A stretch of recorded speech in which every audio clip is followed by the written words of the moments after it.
Right, it's Jared, Grizzly grading excavation. So perfect example, bid versus estimate, right? This is a road project we've been working on. By the way, look at that, smooth as glass now. But here's the thing, snowed all day on me Friday.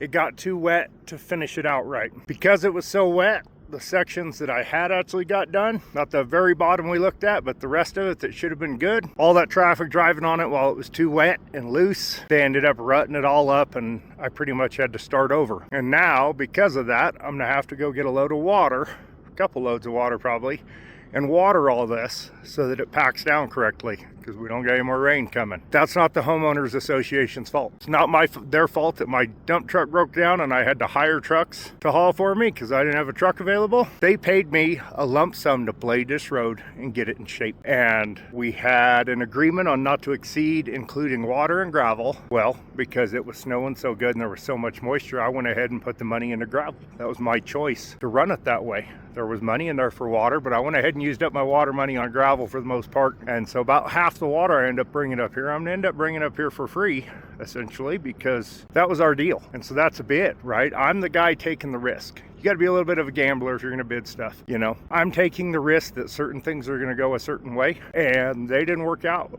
this time. Now, I'm not going to lose money because I bid a little better than that, but I'm not going to make what I wanted to make either, right? Like my profit margin's just shrinking a little bit. That's bidding though. Could I change order them because of the weather? Probably.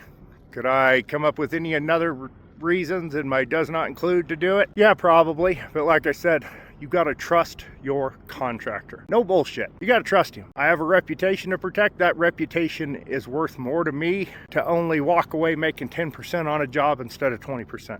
It's that simple. I would rather walk away with just a little bit of money in my pocket with a solid reputation for, yeah, no, he stuck to his bid, you know.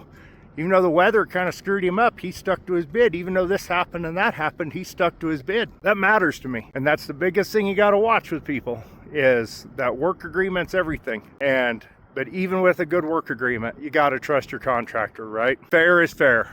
But I do want to show you this real quick before we jump out of here. Let me switch the camera. So this was one of the sections that I actually had done and was good, but I had to put quite a bit of base in this section, and it got so wet, it was hard pan to beat all hell. But look at that. Isn't it pretty now? All touched up and looking nice. Got one little dilly-dally right there from turning with my tracks I got to clean up, but besides for that, looking real good. Anyways, this is Jared, Grizzly grading and excavation. This has been a Grizzly truth, and remember, at the end of the day, the dirt doesn't lie.